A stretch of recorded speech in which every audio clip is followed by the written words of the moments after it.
Alright, what is up folks? So June, it's the 6th month of the year. By the way, 6 is actually the favorite number of Qin Shi Huang. Qin Shi Huang was the first emperor to unite China over 2200 years ago. As you guys can see, I'm riding on a bicycle in the Chinese city of Xi'an. So this is a very ancient city. These are inner city walls. They have been around for over 4,000 years. This is a massive metropolis in the center of China, a city of 13 million people. There's so much history here. This city is also the final resting place of Qin Shi Huang. This is the second most visited city in China every single year because it is the home of the Terracotta Army, the tomb of Qin Shi Huang. Millions of tourists worldwide also comes to this city in order to check out other places like the giant wild goose pagoda. But yes, something very important to mention. June is the 6 months of the year. Also, I know what you guys are thinking. Oh, Pride Month, right? 2SLGBTQ. No. June is actually a Men's Mental Health Awareness Month. So I think it's very important to cover the topic of Qin Shi Huang since we're coming up to June. And this is going to be a very long video because I have a very, very epic story to share with you guys. So let's get started. Qin Shi Huang. Yes, that's the actual pinyin. So this will literally translate to the first sovereign emperor of Qin. So yes, I know many of you guys have heard the phrase that China has been around for 5,000 years. But in reality, I would say that China has only been around for about 2,246 years. So the story of the life of Qin Shi Huang, how he was able to unite China since ascending to the throne at just the age of 13. It's an absolutely incredible story. And yes, you did read the title correctly. So yes, Qin Shi Huang, despite the fact that people revere him as God, Qin Shi Huang only stood at 4 feet and 11 inches tall. And of course, China uses the metric units. So in metric units, that's about 150 centimeters. No more, no less. So if a guy is standing at 4 foot 11, can manage to unite the 7 warring states in China, and he was able to have sex with thousands of women. So yeah, what is your excuse, right? Since June is a Men's Mental Health Awareness Month, let's talk about men, right? Screw the toxic masculinity. See, I've crossed out the toxic, right? Let's talk about masculinity with a capital M. I'm going to take you guys to the Chinese city of Xi'an, and I'm going to share an incredible story with you guys about Qin Shi Huang's life and his ultimate quest for immortality. China, a massive country, second largest in the world by a total landmass, a country of over 1.4 billion people, also home to the second largest economy in the world. So the Chinese people, they call themselves the descendants of the dragon. So how did all of this originate? How did all of this start? In order to understand this story, I have traveled all the way to the place where everything began. I have traveled to the Chinese city of Xi'an. If you guys are wondering where I got my sources, everything I'm about to share with you guys is based on the book of Shi. So how would you translate Shi? It roughly translates to something like historical records. By the way, it was written by China's greatest historian. His name is Sima Qian. And yes, he was also a eunuch. And if you guys are wondering what is a eunuch, you should look up some of the videos on the description of a Chinese eunuch. So unfortunately, Sima Qian, despite the fact that he was the greatest historian in Chinese history, he was also forced to cut off his Chinese egg roll as a punishment. Yeah, it's a complicated story. It's a messed up world that we live in. So yes, everything in this video is based on his book of Shi. So actually, the story of Qin Shi Huang, for over 2,000 years, right, the vast majority of the Chinese people, they knew very little about his story. Of course, that was until the year of 1974. In the outskirts of the city of Xi'an, Qin Shi Huang's final resting place was discovered. So, by the way, of course, this guy's name is not actually Qin Shi Huang. That's his official title, the first sovereign emperor of Qin. His actual name is actually Yingzheng. So, as a child, Yingzheng would actually be crowned the emperor at the age of just 13. But I mean, way back then, this was fairly normal because it was very normal for an emperor to just die at the age of 35 or 40. And the next thing you know, you have a child emperor. But of course, at the tender age of just 13, so this guy was a puppet. The real person in charge was the prime minister at the time. So Ying Zheng, he was born during one of the most chaotic times in Chinese history. During this time period, China was in a constant state of war, and this era would become known as the Seven Warring States. So basically, China was divided into 7 different kingdoms. And yes, this 13-year-old boy, many years later, he would go on to conquer the other 6 kingdoms and unify all of China, the first one in history to do it. Now, something that's very important to mention, Ying Zheng's mom, yeah, she was a professional horologist. Yes, she was indeed a hoe. Not to just say any regular hoe, I'm talking like really skanky. You might think I'm being ridiculous, but actually I'm just being 100% honest. And you guys will get to find out why this detail is so important later in this video. And of course, I did just mention that, at this time, Ying Zheng is only 13 years old. So after Ying Zheng's father passed away, Ying Zheng's mom, who was a horologist, of course, she herself has a secret lover in the imperial palace. And this man would go on to become a prime minister of Qin. And he's actually the real one in charge. This man's name is Lu Buwei. Very important to remember this man's name. And there's another very important name that you guys should definitely remember. This person's Li Su. So Li Su, he's a newly appointed scholar that will serve directly under Ying Zheng. And he will play a very pivotal part in Qin Shi Huang's conquest, in unifying the 7 kingdoms. And he is also the one that's going to be responsible for the downfall of the Qin dynasty that is very shortly lived. So right after Ying Zheng is crowned the new emperor of Qin at the age of just 13, scholar Li Su, he proposed to Ying Zheng that a revolution must take place now, that Ying Zheng is going to be the chosen one, just like Harry Potter. This is like, Hagrid's moment. Oh, you're a wizard, Harry. He's saying that basically it is up to Ying Zheng to unify the 7 warring states in order to obtain the mandate of heaven. And this is going to be a once in 10,000 years opportunity. So Ying Zheng, despite the fact that he was only 13 years old at this time, he actually listened to the scholar, and he will go on to embark a campaign of war and conquest with the ultimate goal of uniting Zhongguo, or the Middle Kingdom. He fought in countless battles, and he came out victorious every single time.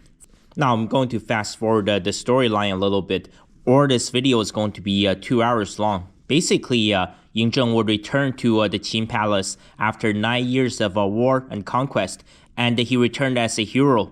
And after 9 years of brutal war and conquest, the 7 warring states would be reduced to just 3. And if you're wondering why the Qin army was so effective during all of their battles, of course, other than being ruthless, the Qin dynasty's Bronze Age weapons forging technique was much more advanced versus the 6 other kingdoms. So a typical Qin sword on average was 30% longer versus their enemies. So obviously, 30% longer swords means a 30% better reach. So when you get to the stage of hand-to-hand combat, right, the person with the longest sword is most likely to win. At the very least, they will have a overwhelming advantage.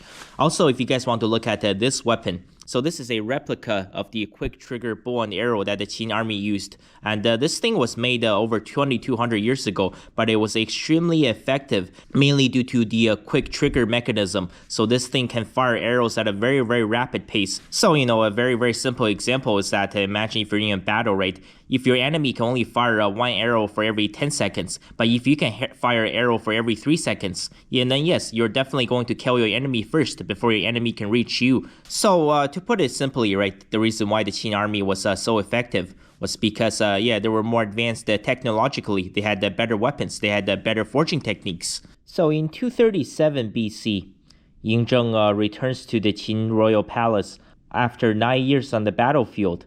But this was also the moment that he found out his mom was indeed a professional horologist. You see, now Mama Qin, she's no longer with the prime minister. She now has a new favorite.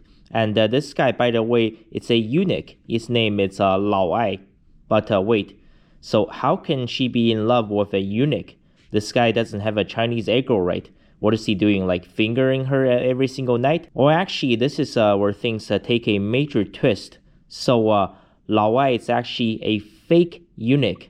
So on top of Mama Qin being drilled by this fake eunuch Lao Ai every single night, she has already birthed 2 sons for this guy Lao Ai. Of course, so the identity of Lao Ai has to be kept a secret. Everybody has to believe that he's actually a eunuch. So the 2 sons are being raised in secret. And eventually his plan was actually to get rid of Ying Zheng, and he wants to make one of his sons the new emperor of Qin. So yes, this entire time, him and Mama Qin, they were actually plotting a coup. By the way, this is Ying Zheng's own mother, right? So the plot thickens.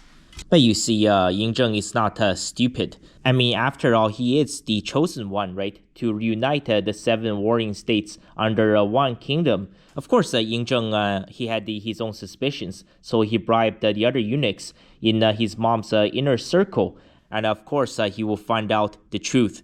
And this is when Lao Ai got extremely desperate, and he actually attempted a coup. So he stole Ying Zheng's royal seal. He actually mobilized thousands of men. Lao Ai was actually walking right into Ying Zheng's traps all along. All of Lao Ai's troops would be killed. So what is the fate of Lao Ai? So there's an ancient method of execution in China. It's called 五马分尸. So basically this means that your body is going to be tied to 5 different horses.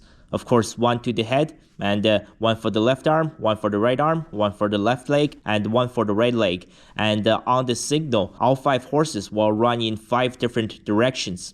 And of course, Ying Zheng forced his mom to watch Lao Ai's public execution in order to send a message. And along with that, every single member of Lao Ai's family would be publicly executed by a decapitation. No mercy. Not even Lao Ai's 2 young boys. And here comes another major plot twist. You guys remember the Prime Minister? Lu Buwei.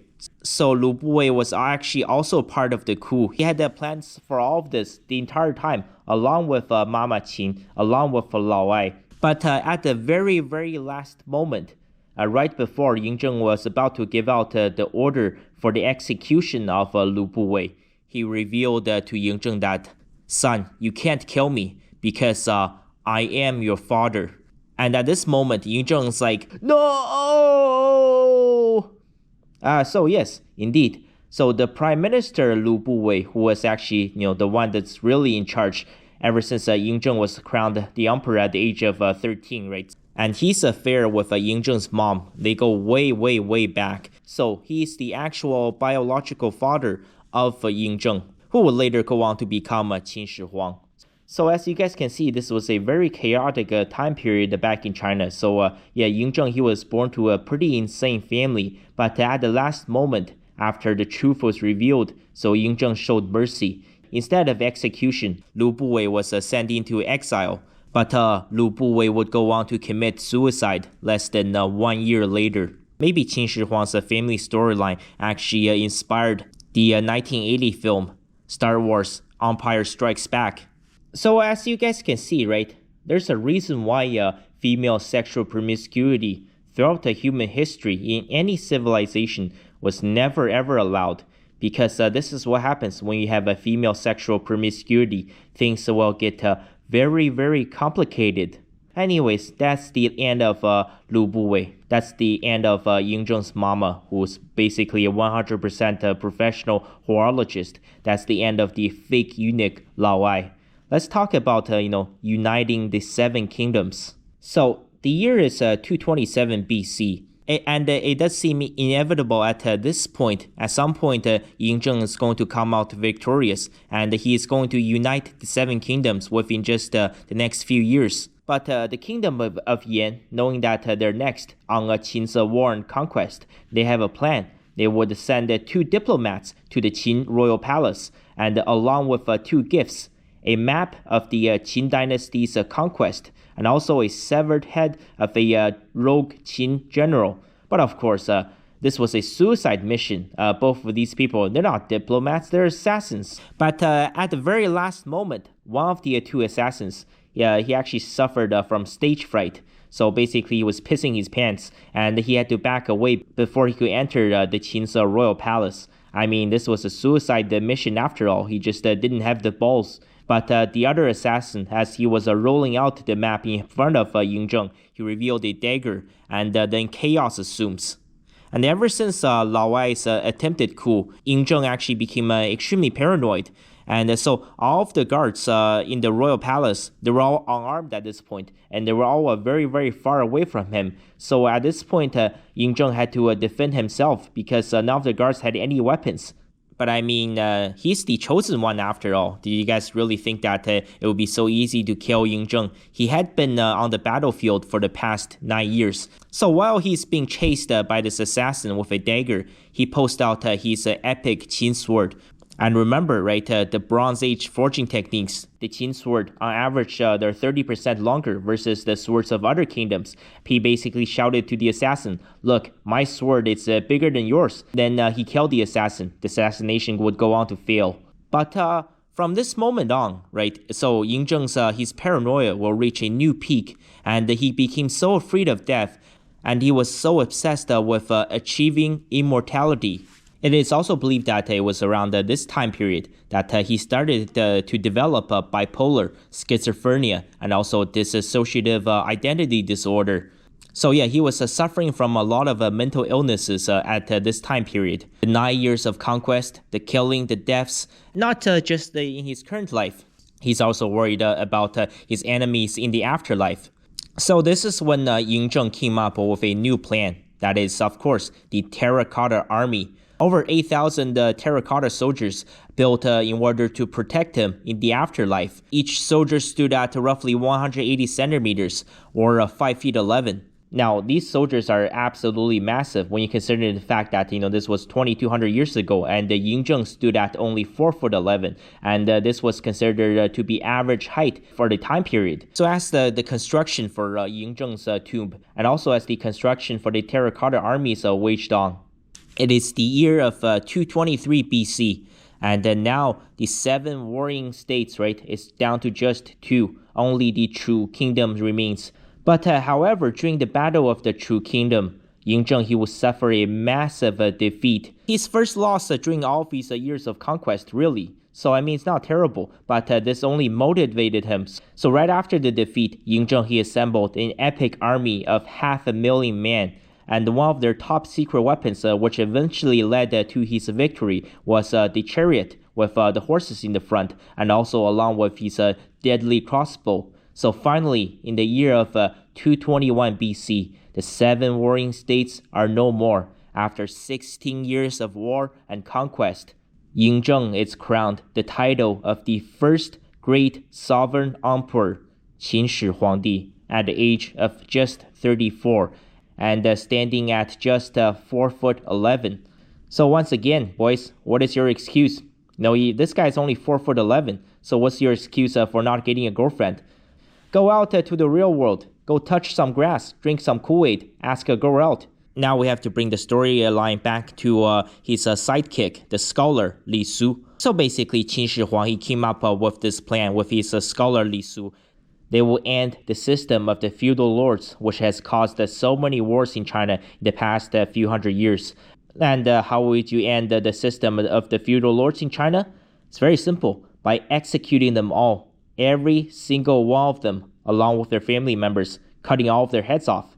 And these feudal lords across China, they will be replaced by 36 ministers, 6 for each state that the Qin Dynasty has conquered. So you see, 6 times 6 is 36. Once again, Qin Shi Huang's favorite number is number 6. And a new set of Qin laws would sweep across the country. And these laws were extreme. For example, any couple that was caught having sex outside of marriage will be publicly decapitated. Yes, you heard that correctly. Now fast forward, it is 220 BC, 1 year after the unification of China. And obviously, I'm sure you guys get the idea by now, right? China was in a very, very chaotic time period during this time, right? Even though Qin Shi Huang had just unified China, many smaller battles raged on throughout the country, and Qin Shi Huang wanted to build a wall in order to keep out the nomadic tribes. And now he had nearly unlimited manpower, right, from the millions of unscripted soldiers. So the construction would begin for the Great Wall of China. Over 1 million Chinese men would become slave laborers to build the Great Wall of China. Roughly 250,000 would perish. The project to expand the tomb for Qin Shi Huang would also be underway. Over 200 pits would be added for the greatest tube in the world in order to carry Qin Shi Huang to the afterlife. So yeah, if you guys are wondering, this whole terracotta army, right, it's not just the one pit, it's a collection of over 200 pits. So to put it in layman's terms, it's basically an underground city. And this project would take over 700,000 slave laborers to complete. Qin Shi Huang had envisioned all of this. This would be his final resting spot, surrounded by liquid mercury. And he will be laying inside a bronze tube that's weighing roughly 500 tons. Now, let's fast forward. It is 215 BC. 5 years later, the construction of Qin Shi Huang's tube is finally near completion. However, Qin Shi Huang's health is rapidly declining, and he becomes even more obsessed with finding the elixir of immortality. As Qin Shi Huang's health was rapidly declining, he had consulted to the doctors in the royal palace, and the first prescription they gave to Qin Shi Huang was basically have sex with as many women as possible, not just one-on-one. They prescribed Qin Shi Huang with thousands of newly selected consorts, and for the next few years, Qin Shi Huang would go on to have orgies almost every single night. But still, even after having sex with thousands and thousands of women, Qin Shi Huang's health was still declining rapidly, and it was during this time, his personal doctor Xu Fu, who is also an alchemist during this time period. By the way, I mean, alchemist, that's pretty much BS. Basically, Xu Fu, he was a professional drug dealer. I think that's the best way to put it. He prescribed Qin Shi Huang with a bunch of these pills. By the way, these pills are actually laced with mercury. Yes, you guys heard that correctly. Yes, I'm talking about those silver things. So Qin Shi Huang will go on to consume these mercury-laced pills for the next 10 years. I'm honestly shocked that he didn't die sooner. So once again, this is a very serious warning, right, for all of you guys out there who are watching. Do not consume mercury of any kind. It is going to kill you. It is 100% poison. But yeah, I don't know how Qin Shi Huang managed to consume these pills for 10 years. But obviously, Qin Shi Huang, he knew that these pills weren't going to be enough. So he sent Xu Fu out onto an expedition along with 3,000 virgin boys and girls. If you're wondering why 3,000 virgin boys and girls, well, they were to be offered as a sacrifice in exchange for the soulstone. Well, not soulstone, that's the wrong video. No, they were to be offered as a sacrifice for the elixir of immortality on Mount Penglai. So if you're wondering how he got this idea, well, his doctor, the alchemist, the drug dealer, Xu Fu, told him that there's an elixir of immortality on Mount Penglai, and there's a god on Mount Penglai. He would require 3,000 virgins. So Xu Fu went on a voyage along with Sheng Anqi. So who is Sheng Anqi? So he's some really, really old Chinese guy. He told Qin Shi Huang he's actually a 1,000-year-old Chinese wizard. And yes, Qin Shi Huang actually believed him. So, I mean, at this time, the mercury must be rotting his brain. So Xu Fu's initial voyage failed. He told Qin Shi Huang that he was actually blocked by a bunch of sea monsters before he could get to Mount Penglai. And in order for him to succeed, he will need an elite archer squad. And Qin Shi Huang actually agreed. But this time, Xu Fu never, ever returned. And his fate was never confirmed. Some say he actually landed in Japan, and the Mount Penglai he had actually mentioned was Mount Fuji. And perhaps Xu Fu, he climbed to the top of Mount Fuji, and he will go on to become one with the Force. I mean, who really knows at this point? Anything is possible. Let's fast forward. 213 BC. The burning of all books in China. Yes, all the old books that preceded the Qin Dynasty from all of the previous 7 kingdoms. Every single copy was burned to ashes. So at this point, Qin Shi Huang's health was deteriorating so fast. His right-hand man, the scholar Li Su, remember this man's very important, so he was really the one in charge. And his policies are becoming more and more draconian by the day. And any scholars who disagreed with the Qin laws will be burned alive. So yes, all versions of Chinese text before this date is reduced to atoms, forever lost in history. It is the year of 212 BC. China's entered a state of famine and Great Depression, and Qin Shi Huang has now been consuming these mercury pills for 9 years now. His body is on his last legs. He's slowly losing his mind. But he would decide to go on one final expedition in order to search for the elixir of immortality. And in July of 210 BC, Qin Shi Huang arrives at China's east coast. He arrives at Bohai, searching for the sea monster that he believes is guarding the elixir of immortality. He walks into the sea barefoot with a crossbow in his hand, claiming that he had slayed the sea monster and acquired the elixir of immortality. And shortly after that, he is dead at the age of just 50, same as Michael Jackson. His right-hand man, the scholar Li Su, and he has a secret plan that will change the imperial succession, and this change of succession will completely destroy the Qin dynasty from inside out. One final chapter, the most epic burial of all time. So after Qin Shi Huang's death, there's a massive struggle for succession. So basically, Qin Shi Huang's sons, they were all attempting to murder each other. A massive battle rages on. So just outside of Qin Shi Huang's tomb, just outside of his final resting place, nearly all of Qin Shi Huang's sons and daughters, all of his descendants, they were all murdered in cold blood. As the guards who are accompanying the dead body of Qin Shi Huang, along with all of his family members, his concubines, the engineers, the architects who designed the tombs, the laborers who were conscripted to build his tomb, the guards who has been guarding his tomb this entire time. So, as everyone marched into Qin Shi Huang's tomb, the entrance and the exit to the tomb, it's sealed shut forever. His concubines, his family members, his royal guards, his architects, his laborers, his engineers, they will forever be sealed inside his tomb, buried alive alongside Qin Shi Huang, one of the most epic burial of all time. The location of the tomb is meant to stay secret for forever. So all of the soldiers outside who are guarding the entrance and exit to the tomb are all either to commit suicide or be killed by their commanders. Then after that, the commanders of these soldiers would all go on to commit suicide themselves, so that the tomb will never ever be disturbed, and the secret of Qin Shi Huang would remain hidden for forever. Well, that is the plan. Actually, it worked out pretty well. The tomb of Qin Shi Huang will go on to be hidden for another 2,184 years. And it was not discovered until the year of 1974.